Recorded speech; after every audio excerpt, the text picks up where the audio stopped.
Hi, good morning. അപ്പോൾ നമ്മുടെ ഇന്നത്തെ റെസിപ്പി എന്ന് പറയുന്നത് ഒരു ഗ്രീൻ പീസ് കറിയാണ് ട്ടോ. സാധാരണ നമ്മൾ ഉണ്ടാക്കുന്ന ഗ്രീൻ പീസ് കറിയിൽ നിന്ന് കുറച്ച് വ്യത്യസ്തമായിട്ടുള്ള ഒരു ഗ്രീൻ പീസ് കറി. ഒരുപാട് ഗ്രേവി ഉള്ള കറിയല്ല, ഒരുപാട് ഗ്രേവി ഇല്ലാതെ കുറുകിയിരിക്കുന്ന ഒരു കറിയാണ്. ഈ കറി കുറുകിയിരിക്കുന്ന രീതിയിൽ ഉണ്ടാക്കുന്നതാണ് കൂടുതൽ ടേസ്റ്റ്. പിന്നെ ഗ്രീൻ പീസ് കുഴഞ്ഞു പോരുത് വേവിക്കുമ്പോൾ.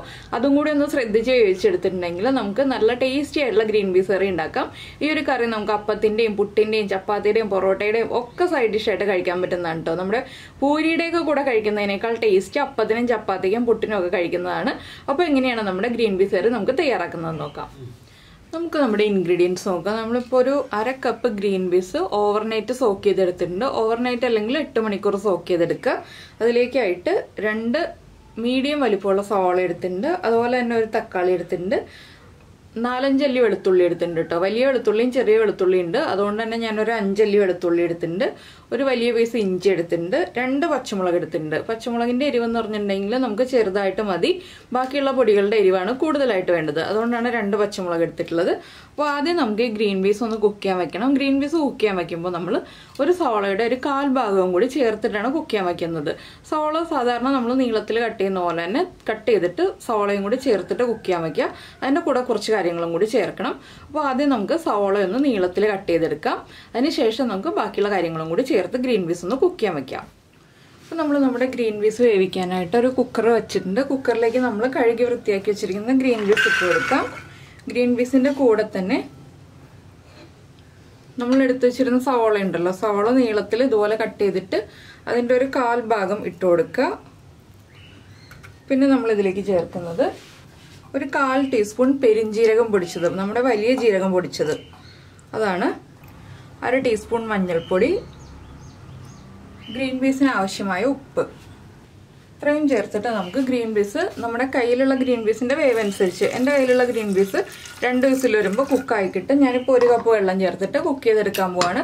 നിങ്ങളുടെ കയ്യിലുള്ള ഗ്രീൻ പീസിന്റെ വേവ് അനുസരിച്ച് 2-3 വിസിൽ വരുന്നത് വരെ വേവിച്ചെടുക്കുക. ഇനിയിപ്പോൾ ഗ്രീൻ പീസ് കുക്കായി കഴിഞ്ഞിട്ടാണ് നമുക്ക് മസാല പ്രിപ്പയർ ചെയ്യാനായിട്ട്. നമ്മളിതിൽ ഗരം മസാല പൊടിയല്ല ചേർക്കുന്നത്, നമ്മൾ മസാല പ്രിപ്പയർ ചെയ്താണ് ചേർക്കുന്നത്. അതെന്തൊക്കെയാണെന്ന് ഗ്രീൻ പീസ് കുക്കായി കഴിഞ്ഞിട്ട് പറയാം. ഗ്രീൻ പീസ് ഒന്ന് കുക്കായി വരട്ടെ. അപ്പോൾ നമ്മുടെ കുക്കറിൻ്റെ പ്രഷറൊക്കെ പോയി ഞാൻ കുക്കർ മാറ്റി വെച്ചിട്ടുണ്ട്. ഇനി നമുക്കിതിൻ്റെ മസാല റെഡിയാക്കാം. മസാല റെഡിയാക്കാനായിട്ട് ഒരു പാൻ വെച്ചിട്ടുണ്ട്. ഇതിലേക്ക് നമുക്ക് ഒരു ചെറിയ പീസ് പട്ട, ഒരു ഏലക്ക, ഒരു 1/4 ടീസ്പൂൺ കുരുമുളക്, 4-5 ഗ്രാമ്പു, ഒരു തക്കോലം, നമ്മുടെ സ്റ്റാർ അനീസ്. തക്കോലം ഉണ്ടെങ്കിൽ ചേർക്കാട്ടോ, തക്കോലം ചേർക്കുകയാണെങ്കിൽ കൂടുതൽ ടേസ്റ്റ് ഉണ്ടാവും. പിന്നെ നമ്മുടെ പെരിഞ്ജീരക പൊടി ചേർത്താണ് നമ്മൾ ഗ്രീൻ പീസ് വേവിച്ചിട്ടുള്ളത്. എങ്കിലും 1/2 ടീസ്പൂൺ പെരിഞ്ജീരകം, ഒരു 2 പിഞ്ച് നമ്മുടെ നല്ല ജീരകം, 2 പിഞ്ച് മതി ക്യുമിൻ സീഡ്സ്. ഇത്രയും ചേർത്തൊന്ന് ചൂടാക്കി എടുക്കുക. ഇതൊന്ന് നന്നായിട്ട് ചൂടായി വരണം, കരിഞ്ഞു പോരുത്. ചെറിയ തീയിൽ വെച്ചിട്ട് നന്നായിട്ടൊന്ന് ചൂടാക്കി എടുക്കുക. ഒരു 2 മിനിറ്റ് ഒന്ന് ചൂടാക്കുക, അത്രയും മതി. ചെറിയ തീയിലായിരിക്കണം, ഏറ്റവും ലോ ഫ്ലെയിമിൽ വെച്ചിട്ട് ചൂടാക്കി എടുക്കുക 2 മിനിറ്റ്. ഒരുപാട് ചൂട് കൂടി പോരുത്. അപ്പോൾ ഇതൊന്ന് ചൂടായി വന്നിട്ട് നമുക്കിത് മാറ്റി വയ്ക്കാം. ചൂട് മാറി വന്നിട്ട് നമുക്ക് പൊടിച്ചെടുക്കാം. അതിനുശേഷം വേണം നമുക്ക് ബാക്കിയുള്ള കാര്യങ്ങളൊക്കെ ചെയ്യാനായിട്ട്. അപ്പോൾ ഇതൊന്ന് ചൂടായി വരട്ടെ. നമ്മുടെ മസാലയൊന്ന് ചൂടായി വന്നിട്ടുണ്ട്. നമുക്കിത് വേറൊരു ബൗളിലേക്ക് മാറ്റി വയ്ക്കാം. ഇനി നമുക്കിത് ചൂട് മാറി വരുമ്പോൾ പൊടിച്ചെടുക്കാം. ഇതേ പാനിൽ തന്നെ നമുക്ക് നമ്മുടെ സവോളയൊക്കെ വഴറ്റിയെടുക്കാം. അപ്പോൾ ഈ പാൻ തന്നെ വെച്ചിട്ടുണ്ട്. ഇതിലേക്ക് നമുക്ക് വെളിച്ചെണ്ണ ചേർത്ത് കൊടുക്കാം.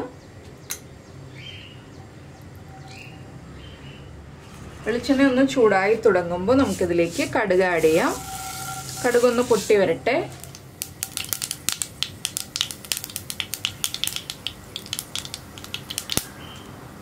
കടുക് പൊട്ടി കഴിയാറാകുമ്പോൾ ഒരു 2 വറ്റൽമുളക്, അതുപോലെ തന്നെ നമ്മൾ ചതച്ച് വെച്ചിരിക്കുന്ന ഇഞ്ചിയും വെളുത്തുള്ളിയും ചതച്ച് തന്നെ ചേർക്കുക. അപ്പോഴാണ് ഈ ഒരു കറി നല്ലതാവുക. അല്ലെങ്കിൽ മുറിച്ച് ചേർക്കുന്നതിനേക്കാൾ ടേസ്റ്റ് ചതച്ച് ചേർക്കുന്നതിനാണ് കേട്ടോ. ഇഞ്ചിയും വെളുത്തുള്ളിയും ഒന്ന് കുക്കായി വരുന്നത് വരെ ഒന്ന് ഇളക്കി കൊടുക്കുക. ഒരുപാട് ഓവർ കുക്കായി പോകണ്ട, ജസ്റ്റ് ഒന്ന് വഴറ്റിയെടുക്കുക. അതിനുശേഷം നമുക്കിതിലേക്ക് നമ്മൾ കട്ട് ചെയ്ത് വെച്ചിരിക്കുന്ന സവോളയും പച്ചമുളകും ചേർക്കുക.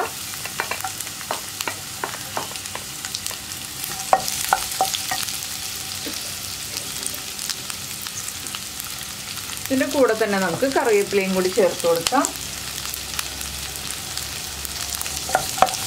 ഇനി സവോള ഒന്ന് നന്നായിട്ട് വഴറ്റിയെടുക്കണം.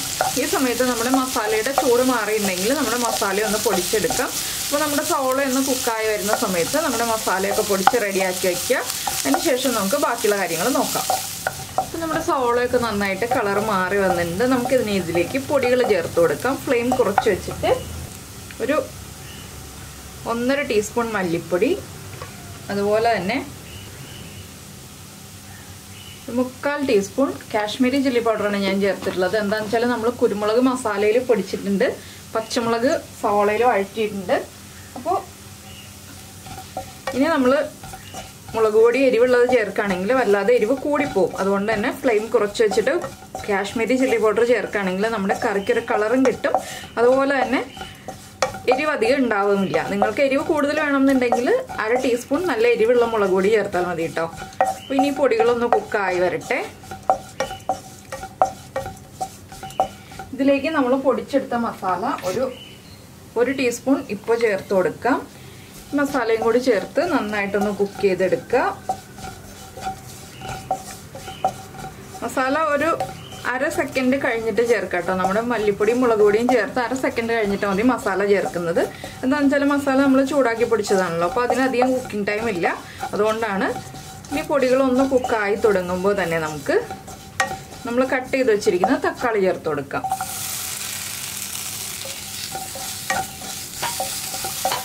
തക്കാളി ഒരുപാട് കുക്കായി ഉടഞ്ഞു പോകേണ്ട ആവശ്യമില്ല കേട്ടോ. ഈ ഒരു റെസിപ്പിയിൽ തക്കാളി ഉടഞ്ഞു പോകേണ്ട ആവശ്യമില്ല. തക്കാളി നമുക്ക് ഇടയ്ക്ക് കാണാൻ കിട്ടണം. ആ ഒരു രീതിയിലാണ് ഈ ഒരു ഗ്രീൻ പീസ് കറി ഉണ്ടാവുന്നത്.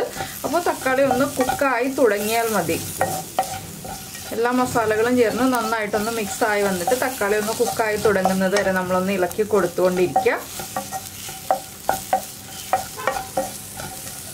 1-2 മിനിറ്റ് ഒന്ന് ഇളക്കി കൊടുത്ത് കുക്ക് ചെയ്തെടുക്കുക. അപ്പോൾ നിങ്ങൾ ഇതുപോലെ ഗ്രീൻ പീസ് കറി വെക്കാറുണ്ടോ എന്നുള്ളതൊന്ന് കമൻറ്റ് ചെയ്യണേ നമ്മുടെ വീഡിയോയുടെ താഴെ. അതുപോലെ തന്നെ നിങ്ങൾക്ക് ഈ ഒരു റെസിപ്പി ഇഷ്ടമായോ എന്നുള്ളതും കമൻറ്റ് ചെയ്യണേ. പിന്നെ നമ്മുടെ ചാനൽ ആദ്യമായിട്ട് കാണുകയാണെങ്കിൽ നമ്മുടെ വീഡിയോ പ്രസൻറ്റ് ചെയ്യുന്ന രീതിയൊക്കെ ഇഷ്ടമായി എന്നുണ്ടെങ്കിൽ നമ്മുടെ ചാനലൊന്ന് സബ്സ്ക്രൈബ് ചെയ്ത് സപ്പോർട്ട് ചെയ്യണേ. സബ്സ്ക്രൈബ് ചെയ്യുന്നതിന് ഈ വീഡിയോയുടെ താഴെയുള്ള റെഡ് സബ്സ്ക്രൈബ് ബട്ടൺ ഒന്ന് ക്ലിക്ക് ചെയ്യുക. അതിൻ്റെ റൈറ്റ് സൈഡിലുള്ള ബെല്ലൈക്കണും ക്ലിക്ക് ചെയ്യുക. അപ്പോൾ ഓൾ എന്ന് പറഞ്ഞിട്ടൊരു ഓപ്ഷൻ കാണാം. ആ ഓളും കൂടി പ്രസ് ചെയ്തിട്ടുണ്ടെങ്കിൽ ഞാൻ എപ്പോഴും വീഡിയോ അപ്ലോഡ് ചെയ്യുമ്പോൾ നിങ്ങൾക്ക് നോട്ടിഫിക്കേഷൻ വരും.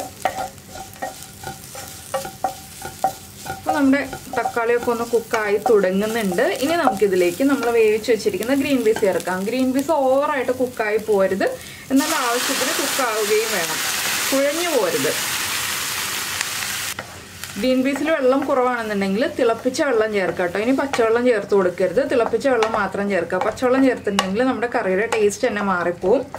ഇനിയിപ്പോൾ നന്നായിട്ടൊന്ന് തിളച്ച് വരുന്നത് വരെ നമുക്ക് വെയിറ്റ് ചെയ്യാം. ഞാനിത് ഈ ഒരു കൺസിസ്റ്റൻസിയിലാണ് എടുക്കുന്നത്. നിങ്ങൾക്കിത് ലൂസ് ആവണമെന്നുണ്ടെങ്കിൽ കുറച്ചുകൂടി ഗ്രേവി ആവശ്യമാണെന്നുണ്ടെങ്കിൽ കുറച്ചുകൂടി വെള്ളം ചേർക്കാം. തിളപ്പിച്ച വെള്ളം ചേർത്ത് ലൂസാക്കി എടുക്കാം. ഇതൊന്ന് തിളച്ച് വന്നിട്ടുണ്ടെങ്കിൽ നമുക്ക് ഉപ്പും കൂടി ചെക്ക് ചെയ്ത് എരിവും ചെക്ക് ചെയ്തതിന് ശേഷം ഫ്ലെയിം ഓഫ് ചെയ്യാവുന്നതേ ഉള്ളൂ. അപ്പോൾ കുറേ ഗ്രേവിയുള്ള റെസിപ്പി അല്ല, കുറച്ച് ഗ്രേവിയുള്ള റെസിപ്പിയാണ്. അതുകൊണ്ടാണ് ഞാൻ 1 കപ്പ് വെള്ളം ചേർത്തിട്ട് ഗ്രീൻ പീസ് കുക്ക് ചെയ്യാൻ വെച്ചത്. നിങ്ങൾക്ക് കൂടുതൽ ഗ്രേവി വേണമെന്നുണ്ടെങ്കിൽ കൂടുതൽ വെള്ളം ചേർത്ത് തിളപ്പിച്ചെടുക്കുക, അത്രയേ ഉള്ളൂ. തിളച്ച വെള്ളം ചേർത്ത് തിളപ്പിച്ചെടുക്കുക, അത്രയേ ഉള്ളൂ. അപ്പോൾ ഉപ്പൊക്കെ ചെക്ക് ചെയ്യുക. ഉപ്പ് കുറവാണെങ്കിൽ ഉപ്പ് ചേർത്ത് കൊടുക്കുക. ഇതൊരു സാധാരണ നമ്മൾ ഉണ്ടാക്കുന്ന ഗരം മസാലപ്പൊടി ചേർക്കുന്നതിൽ നിന്ന് കുറച്ച് വ്യത്യസ്തമായിട്ടുള്ള രീതിയിലുള്ള ഒരു ഗ്രീൻ പീസ് കറിയാണ്. പിന്നെ വെളുത്തുള്ളിയുടെ ഫ്ലേവർ നന്നായിട്ട് മുന്നിൽ നിൽക്കൂട്ടോ. നമ്മൾ കൂടുതൽ വെളുത്തുള്ളി ചേർത്തിട്ടുണ്ട്. അപ്പോൾ നിങ്ങൾ ഇതുപോലെ ഗ്രീൻ പീസ് കറി ഉണ്ടാക്കി നോക്കിയിട്ടില്ലെങ്കിൽ ഉറപ്പായിട്ടൊന്ന് ട്രൈ ചെയ്യും, നന്നായിട്ട് ഇഷ്ടപ്പെടും. ചപ്പാത്തിയുടെയും പുട്ടിൻ്റെയും ഇടിയപ്പത്തിൻ്റെയും അപ്പത്തിൻ്റെയും ഒക്കെ കൂടെ കഴിക്കാൻ പറ്റിയ നല്ലൊരു റെസിപ്പിയാണ്. അപ്പോൾ നിങ്ങൾക്ക് ഈ റെസിപ്പി ഇഷ്ടമായിട്ടുണ്ടെങ്കിൽ ഒന്ന് ലൈക്ക് ചെയ്യാൻ മറന്നു പോകരുത് കേട്ടോ നമ്മുടെ വീഡിയോയുടെ താഴെ. അതുപോലെ കമൻറ്റ് ചെയ്യാനും മറന്നു പോകില്ലല്ലോ. അപ്പോൾ നമ്മുടെ കറി ഒന്ന് തിളച്ച് ഒന്ന് വരട്ടെ. ഈ ഒരു കറിയൊക്കെ ഒരുപാട് ഗ്രേവി ആകുന്നതിനേക്കാൾ ടേസ്റ്റ് ഇതുപോലെ കുറുകിയിരിക്കുന്ന ഒരു പാകത്തിൽ കഴിക്കുന്നതാണ്. പിന്നെ നോൺ വെജിറ്റേറിയൻസ് ആണ്, നമുക്ക് ഗ്രീൻ പീസ് മാത്രം പോരായെന്നുണ്ടെങ്കിൽ 1-2 മുട്ട വേവിച്ചതിന് ശേഷം അതൊന്ന് സ്പ്ലിറ്റ് ചെയ്ത് ഇതിലേക്ക് ചേർത്ത് കൊടുക്കാവുന്നതാണ്. അപ്പോൾ ആ മുട്ടയും കൂടി ചേർത്ത് കഴിക്കുമ്പോൾ കൂടുതൽ ടേസ്റ്റാണ്. അപ്പോൾ ഇതാ കറി നന്നായിട്ട് തിളച്ചു തുടങ്ങി. ഇതിലേക്ക് നമുക്ക് കുറച്ചുകൂടി നമ്മുടെ മസാലപ്പൊടി ആഡ് ചെയ്യാം. അതിനുശേഷം ഫ്ലെയിം ഓഫ് ചെയ്യാം. ഒരു 1/2 ടീസ്പൂൺ മസാലപ്പൊടി മുകളിലിട്ടിട്ട് നമുക്ക് ഫ്ലെയിം ഓഫ് ചെയ്യാം. ഇത്രയേ ഉള്ളൂ നമ്മുടെ ഗ്രീൻ പീസ് കറിയുടെ പരിപാടി. ഞാനിപ്പോൾ കുറച്ച് കറിവേപ്പിലയും കൂടി ചേർക്കുന്നുണ്ട്. അപ്പോൾ ഗ്രീൻ പീസ് കറി റെഡി ആയി കഴിഞ്ഞു. എല്ലാവരും ഉണ്ടാക്കി നോക്കുമെന്ന് വിചാരിക്കുന്നു. നമുക്ക് നമ്മുടെ അടുത്ത റെസിപ്പിയുമായിട്ട് അടുത്ത ദിവസം വീണ്ടും കാണാം.